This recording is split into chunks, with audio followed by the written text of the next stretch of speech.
Well, I guess we'll come on in. Come on in. Hi there. You're welcome. Of course, you're welcome to Cafe Zola anytime. I know. I just came. Are you gonna knock on the door to your own place? Yeah, so I had to stop and get me something to drink, and I got this. The champagne. The Zola. Oh, you got Zola with coconut. With Can I see that? Chocolate. No, that's okay. I'm just joking. There it is. There it is. Zola. Zola. Cafe Zola. Your own special drink. Well, that's what I'm drinking. Right. As a matter of Okay. fact. Yes. Did you know that? Yes. Okay. Hey. All right. Very good. Okay. Hey, we must be Yes. rising up in the world. You can have your own special little taste. I don't have anything that custom made. I'm doing something quite simple actually. It's called a cup of water. Okay. Okay. City Gin. All right. Okay, once again, to jump right off into this. As everyone knows by now, I am reading columns that were written for the African Times newspaper. The column was called The Media Watch, and I wrote the column from 1996 to 1999. And as previously mentioned, I wrote it about everything under the sun and something not under the sun. I just wrote. I was uncensored and undeterred by Charles Anyiam, the publisher. I continue to give him shout outs because I think many cases it's very unusual when someone commissions you to write something like a column.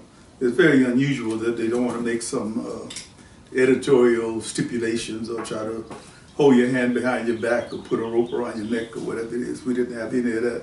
I'm reading two columns today. The first one is called Clinton in the Motherland. Keep in mind, this column was written from 1996 to 1999. During the course of that time, the Clintons were on the scene.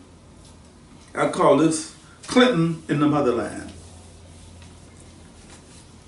If you really want to get a firm fix on what is happening in America, the world, sociologically, psychologically, economically, politically, invite Edward Kwame Asiedu, the Ghanaian pragmatist, Lillian Fumilayo Jones, the African-American philosopher scholar, Michael Kuti Obasanjo, the Nigerian Machiavellian, Virtual Love Aduni, the African-American media expert, and Brother Bob, the African-American journalist raconteur, to have dinner with you.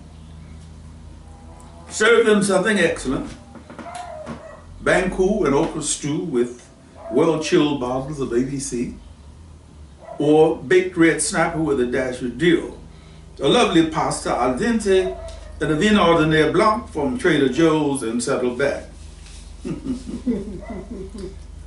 Trader Joe's. Kwame Asiedu. I read between the lines so easily. They tidied up Accra for Clinton's visit from Adabraka to Dangois Circle. They may have collected some of last year's rubbish in Jamestown. Kuti Obasanjo. No matter what you say, my friend, you must admit that the president's trip to the motherland was a truly masterful stroke. In the middle of all of his so-called sex scandals, Lewinsky. In the middle of all of his so-called sex scandals, he goes to one of the richest continents on earth and says, look, the 21st century is just around the corner. You have the oil, gold, uranium, diamonds, culture. Let's do business. Forget the past. Virtual love Aduni. They don't know whether to defecate or go blind. Remember when the early allegations were made, they talked about impeachment for something that could be handled by a marriage counselor or divorce, if that's what it had to come to. What the hell does a man's political performance have to do with him wanting to have someone slurp on his lingane? Or whatever he was alleged to have done. Just goes to show you how creepy a lot of psyches are about the sexual side of life. Actually, it's kind of stimulating to know that the guy has a little gusto in his libido.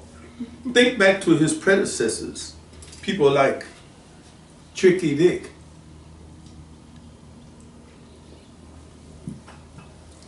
That boy was something else. Brother Bob, have you checked out the African American vibe on this? Hey, Bubba likes women. There's got to be some serious stuff around to be concerned about. Racism, the unemployment rate, affirmative action, educational upgrading, crime, child health care, technological advancements, space exploration, medical discoveries. Now we have a pill for impotency and male contraception. Environmental pollution, malaria vaccines, AIDS vaccines, a better quality of life for all the people on earth. Mr. Sadu. So the president spends 12 days in Africa. He goes from Ghana to Uganda to Rwanda to South Africa to Botswana to Senegal. Do you know that Carter was the last sitting president to visit Africa? Malaya Jones. And the last time America actually did substantial business in Africa was during the slave trade. You know something?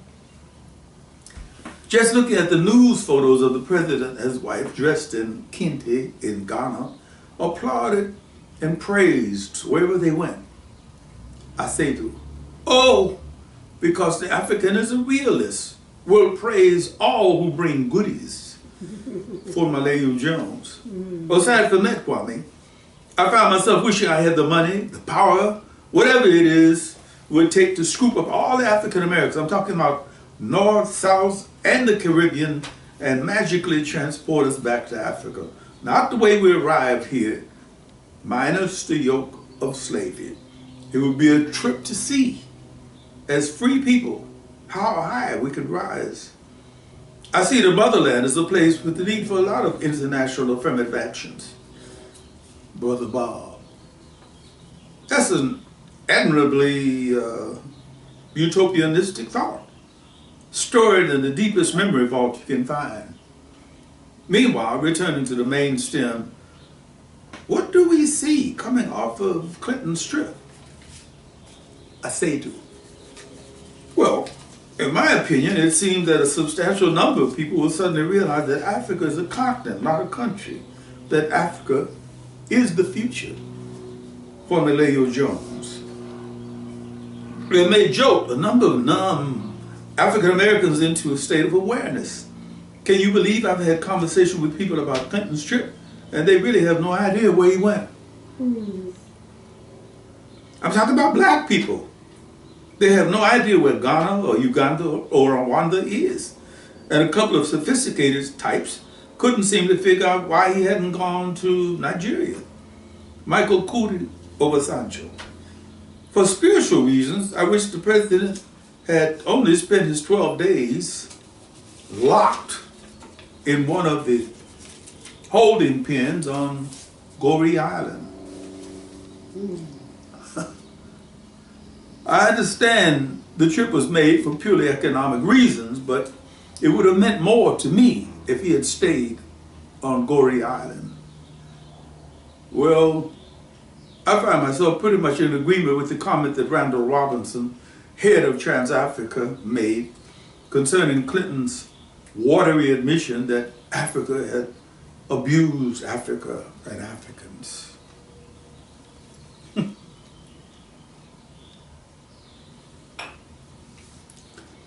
It's from different speeches of past presidents, so I think it's significant, but hardly adequate to address hundreds of years of slavery. While others are offered restitution and reparation for lesser crimes, the president does not manage anything but a crypto acknowledgement. Brother Bob. Yeah, he's right. Hell with an apology. You want our props and our dues for creating the greatest nation on planet Earth. Bertrizo love Aduni. I heard that. Okay, going on to the next column.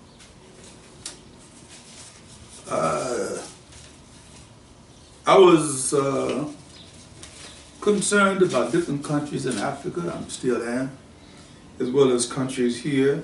I mean, in the West as well as in Africa. I had changed my name for just a couple of columns, just for the fun of it. In this one, I called myself Odie Hawkins. An alias, huh? Yeah. Okay. Because I found out in Ghana when I went there, people were saying, "What is your name?" I'm saying, Odie. Odie. I said, no, your name is Odie. Your name is Odie. O-D-E-I. Odie. O-D-E-I. Odie. O-D-E-I. No, my name is O-D-I-E. No, your name is Odie. Odie. So I went for it. Now, if that's going to be the case, and my first name has changed, and I felt I had to follow suit with the last name, so I nicknamed myself Ofani. Ofani means I beg you. Okay, I beg you. So I beg you to call me Odie. Odie Ofani. Ofani. Charles Anyiam thought it was quite funny. I'm sure he did. He must have spent a lot of time smiling at me. 15 years of civil war equals 2 million dead and refugeed 4 million others. 3 million southern Sudanese out of a total of 5 million face starvation, and all of the Sudan suffers. Another lousy war. This one squares off the Islamic government in the north against the southern Sudanese People's Liberation Army. The Southerners have held their own against the Northerners on the battlefield. So the Northerners are waging a proxy war on the population in the South. So how is it done? By the creation of man-made famine. World leaders have called it outright civilian murder, genocide, and ethnic cleansing. The Northerners don't care what the rest of the world is saying. They are only concerned about the southern oil reserves, water sources, and grazing lands. They have prevented the World Food Program and other humanitarian programs from helping the starving millions in the South by banning food crops, food drops. And recently, from January to February, January to September, the Northerners launched bombing raids on feeding centers, hospitals, displaced people, and development projects. Man inhumanity to man. In addition, the government's Popular Defense Force terrorizes the indigenous people by destroying their villages, stealing their cattle, and forcing children into slavery. Yes, slavery is a reality in the Sudan again. If African Americans want to help bring this insane waste of lives to an end, there are several immediate steps to be taken. Number one, become as knowledgeable about the circumstances as possible. Who knows? After a serious review of the situation, you might discover that your sympathies are with the people creating the famine conditions and buying and selling children. Who knows? Number two, bring pressures to bear on our government to take a more active role in the peace process in Sudan, to force Omar Hassan Ahmed Bashir's Northerners to come to terms with the Sudanese People's Liberation Army. Phone calls, letters, demonstrations in front of key dwellings will get some response. Number three, but not finally, make every effort to contact the warring factions via consulates, embassies, to express the deepest concerns for the needless loss of lives on both sides. It would seem that every conscious African American should bristle with outrage as the thought of distant relatives being enslaved again. And if we are heard, we can make a difference. Interestingly enough, that particular column did wake some people up, and they did unless somebody lied. Wait, when was that written? That column? This was written, that particular column. One moment. January 1999. Wow. And we So- still have problems there. Same thing still going on, so far as I can find out. Well, Like thank I you. said, you don't hear about things happening in Africa unless there's a catastrophe, a famine, or some other kind of unholy piece of stuff going on. Right. So that ends it for us for today. Well, thank you for coming and practicing on your bongos. And I have to do that every day, otherwise my arthritic wrist frees up. Yeah, isn't that Okay. interesting? I think playing the bongos might be one of the ways and means that some people might have a little relief from arthritis. That's a I thought. don't know. I know when I play the larger drum, the djembe, I feel that my shoulders are a little looser. And as the rhythm, as you play it and the skin begins to vibrate through you, your whole body feels better. It may be one of the beneficial effects of the drum circle. Ah. When you have people. Therapeutic in more than one way. Yeah, yeah. All right. I mean, why drop a pill if you can drop a rhythm? On that happy note, Odie Hawkins, until next time, before we go, your website is www.odiehawkins.com. That's the one. Your books can be purchased on Amazon or Barnes & Noble or your local bookstore. Go in and say, I want a copy of Odie Hawkins' books. And, of course, your radio plays at Old Time Radio. And then there's Sanford and Son, The Big Party, that you Oh, wrote. God. Yes, indeed, and a few I other think I got a things. 15-cent residual the other day. No, it was a little bit more than 15 cents, Oh, but more moving than right 15 cents. along. Until next time. Until next time. Ciao. Ciao.